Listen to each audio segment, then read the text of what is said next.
irmãos, mais uma vez, privilégio para estar aqui com vocês, continuando o nosso estudo de Paulo na carta aos Coríntios. Agora estamos no capítulo 10 e o nosso versículo-chave é o versículo 31. Portanto, quer comais, quer bebais ou façais outra coisa qualquer, fazei tudo para a glória de Deus.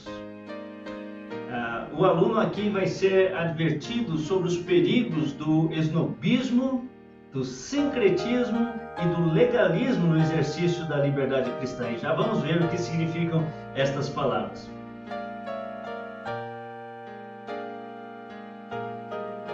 A segunda parte do capítulo 8 e todo o capítulo 9 ensinam que o mau uso da liberdade cristã pode trazer prejuízo a outros cristãos e até impedir que os incrédulos se aproximem do Evangelho.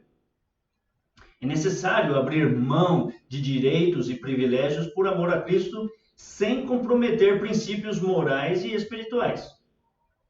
Nesse texto, o apóstolo ilustra como o uso da liberdade do cristão pode trazer prejuízos à própria alma. Dos versículos 1 a 13, vemos então o cuidado que devemos ter com o esnobismo. Se não tiver cuidado, qualquer cristão pode se tornar um snob. Que é isso? Um presunçoso, um orgulhoso. Basta confiar na própria maturidade e espiritualidade e recusar-se a aprender mais da palavra de Deus. A liberdade cristã é um inigualável privilégio, mas impõe limites que, quando ultrapassados, trazem consequências. Vejamos as vantagens de ser liberto. Dos versículos 1 a 4. Paulo havia acabado de falar do perigo de o crente ser desqualificado para o serviço cristão. Lembre, versículo 27 do capítulo anterior, capítulo 9, versículo 27. O perigo do crente ser desqualificado. Em seguida, ele ilustra como alguns da nação de Israel, como ele diz, nossos pais, foram reprovados, apesar de terem recebido o cuidado especial de Deus. Foram inúmeras as bênçãos dadas a todos os israelitas após a libertação do Egito. Você lembra? Uma nuvem os guiou e protegeu de modo sobrenatural. Eles passaram pelo mar, um obstáculo aparentemente intransponível. E dessa forma eles foram batizados, se identificando com Moisés. Identificaram-se com ele e reconheceram a sua liderança.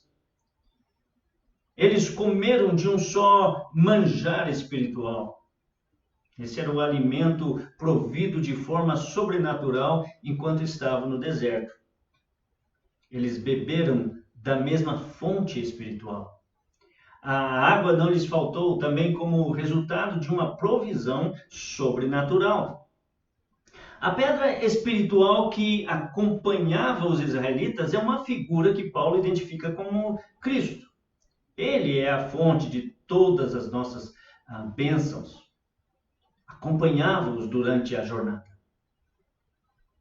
Dos versículos 5 ao versículo 10, Paulo fala dos abusos da liberdade. Entretanto, a maioria dos israelitas que desfrutou dos privilégios da liberdade não foi do agrado do Senhor. Daquela geração que partiu do Egito com Moisés, apenas Josué e Calebe chegaram a Canaã. É o que está em Números, capítulo 14. Os demais ficaram prostrados no deserto. 1 Coríntios 10, 5. Foi a demonstração do desagrado de Deus com uma geração presunçosa. As tragédias que aconteceram com os israelitas devem ser tomadas como exemplo. No versículo 6. Irmãos, a história de Israel está ali para tomarmos como exemplo.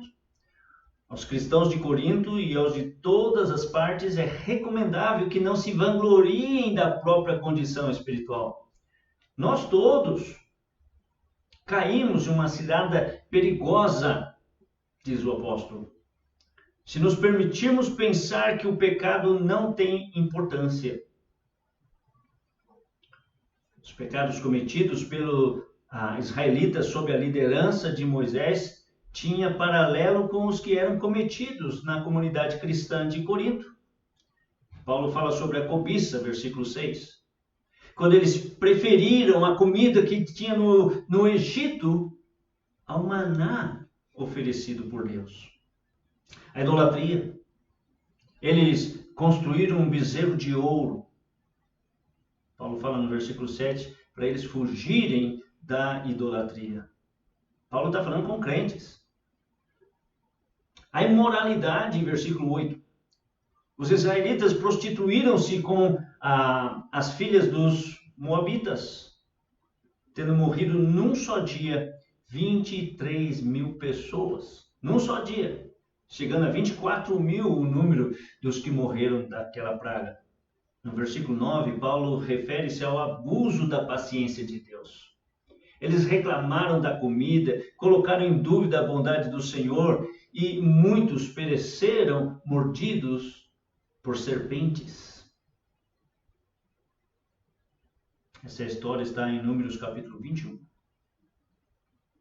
E outro problema muito comum na igreja de Corinto, que também é um problema muito comum nos dias de hoje, na maioria das igrejas onde eu tenho passado, eu tenho enfrentado isso, é algo normal, mas não é espiritual, é algo que nós líderes também às vezes passamos, fazemos, mas é pecado. E Paulo fala no versículo 10, contra a murmuração. O povo de Israel reclamou acerca da comida. Ficava reclamando, murmurando. Então nós temos nos versículos 11 a 13 uma advertência para todos nós. Aos crentes que estão mais seguros de si, que acreditam ser capazes de satisfazer os desejos da carne, sem prejuízo da sua relação com Deus e com a igreja, é que se aplica esta advertência. O que Paulo fala? Versículo 12. Aquele, pois, que pensa estar em pé, veja que não caia. Nós nunca estamos livres de certas tentações. Por essa razão, toda vigilância ainda é pouca. A advertência é seguida de uma palavra de encorajamento para os que são tentados. Veja o versículo 13. A tentação ou provação não está fora da capacidade humana de suportar. Deus promete limitar a intensidade da tentação. Ele é fiel e pode dar apoio ao que é tentado. Ele faz a provisão de livramento para o que é tentado. Então, nos versículos 14 a 22 agora, Paulo vai falar também o cuidado que temos que ter com o sincretismo. De acordo com o dicionário, sincretismo é a mistura de diferentes doutrinas religiosas com a reinterpretação de seus elementos. Por exemplo, o sincretismo que acontece entre o candomblé e o catolicismo. Naquela lavagem da escadaria da igreja lá do Senhor do Bonfim, em Salvador, Bahia. Misturando os elementos de duas religiões antagônicas. Uma que prega que Jesus é o Salvador, outra que prega milhares de deuses.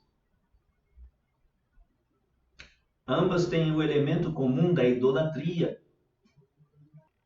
Nesse texto, o apóstolo Paulo adverte contra a idolatria, em particular, quanto a comer carne sacrificada aos ídolos e participar das festas religiosas em que se adora ídolos. Ele começa com o aviso dirigido aos amados. Paulo está falando com os crentes. Para não se comprometerem com a idolatria. Versículo 14. E o apelo a serem criteriosos quanto ao ensino que lhes transmitia. Versículo 15. Pois a idolatria é inconsistente. É o que Paulo explica nos versículos 16 a 18. É preciso que os crentes evitem ter uma atitude descuidada e leviana para com a idolatria. Todos que participam do cálice da bênção, antes era o nome dado ao terceiro cálice na festa da Páscoa. Hoje é o cálice da ceia do Senhor. E do pão que partimos, Paulo diz, participam igualmente do sangue de Cristo e do seu corpo, isto é, estão em comunhão com o Salvador e desfrutam dos efeitos de sua expiação, estando identificados em consequência com o corpo de Cristo, a igreja, versículos 16 e 17. Toda cerimônia religiosa envolve a comunhão com um objeto de culto e com outros que igualmente o adoram. Desse modo, é completamente inconsistente para os cristãos participarem de qualquer expressão de culto além do que é devido ao Senhor. A idolatria é demoníaca. É o que Paulo está ensinando nos versículos 19 a 21. 1 Coríntios capítulo 10, dos versículos 19 ao 21. Ao mesmo tempo em que o apóstolo levanta a dúvida quanto à validade do sacrifício ao ídolo e quanto ao valor do próprio ídolo, no versículo 19, ele afirma que os sacrifícios a eles oferecidos são, na realidade, uma oferta aos demônios. As pessoas dirigem a sua adoração a deuses que, por natureza, não o são. Gálatas capítulo 4, versículo 8. Gálatas capítulo 4, versículo 8. Entrando em associação com demônios. 1 Coríntios 10, versículo 20. 1 Coríntios 10, versículo 20. Se um cristão se envolve com festas idólatras, está expondo a si mesmo e à igreja ao culto aos deuses. Não podeis, ele diz. É impossível ao mesmo tempo ter comunhão com os demônios e comunhão com o Senhor. Veja o versículo 21. E no versículo 22 ele continua: a idolatria ofende a Deus. O apóstolo Paulo ensina que a idolatria não é uma prática sem significado, mas algo totalmente maligno. É maligna porque rouba a glória devida ao verdadeiro Deus e porque leva as pessoas ao contato e à sujeição aos poderes espirituais inferiores. Eis a razão porque o Senhor tem zelos ou ciúmes. Adorar ídolos é ofender o Deus verdadeiro, que não tolera rivais, nem comparações, nem alternativas.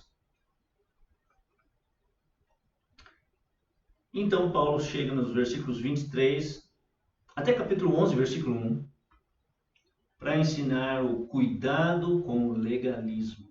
Cuidado com o legalismo. No texto que estamos observando aqui, Paulo expõe que o cristão precisa entender a respeito da própria liberdade.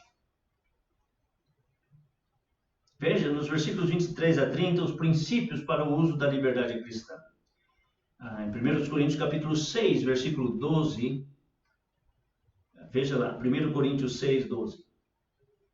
O apóstolo apresentou o mesmo princípio, ressaltando a conveniência das nossas ações diante do que é lícito. Tudo me é lícito, mas nem tudo convém. Nesse texto, o princípio é relembrado com uma acréscimo. E logo a seguir estão outros princípios. Versículo 23. A edificação acima do que é lícito. Há algumas coisas que o cristão não pode praticar porque não são sensatas e não edificam os irmãos, ou não os fazem crescer na graça e no conhecimento de nosso Senhor e Salvador Jesus Cristo, como Pedro nos adverte, nos exorta, segundo Pedro 3,18. segundo Pedro 3,18. É mais importante evitar essas questões do que afirmar os próprios direitos. Colaborar com a edificação do irmão implica, portanto, evitar certas atitudes, mesmo que tenham o apoio da lei ou não representem erro. Temos que pensar no outro acima de si mesmo. 1 Coríntios 10, 24. Temos que pensar nos outros acima de nós mesmos. 1 Coríntios 10, 24. Esse é um princípio contrário à nossa natureza, à natureza humana. Não é fácil orientar a vida por ele.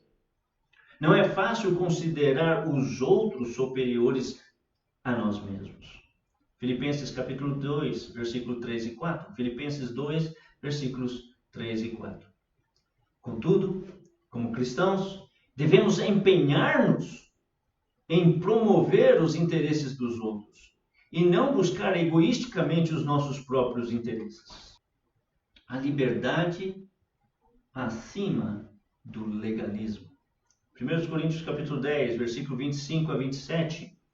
Paulo já deu orientações sobre a questão da presença do cristão nas festas idólatras, nos versículos 14 a 22. O conselho do apóstolo aqui é para os cristãos deixarem de lado os escrúpulos quando tiverem de comprar carne ou qualquer comida no mercado ou quando estiverem à mesa com incrédulos. Não vale a pena, em tais situações, fazer perguntas a respeito da origem do alimento. É melhor nada perguntar a fim de não ter problemas com a própria consciência.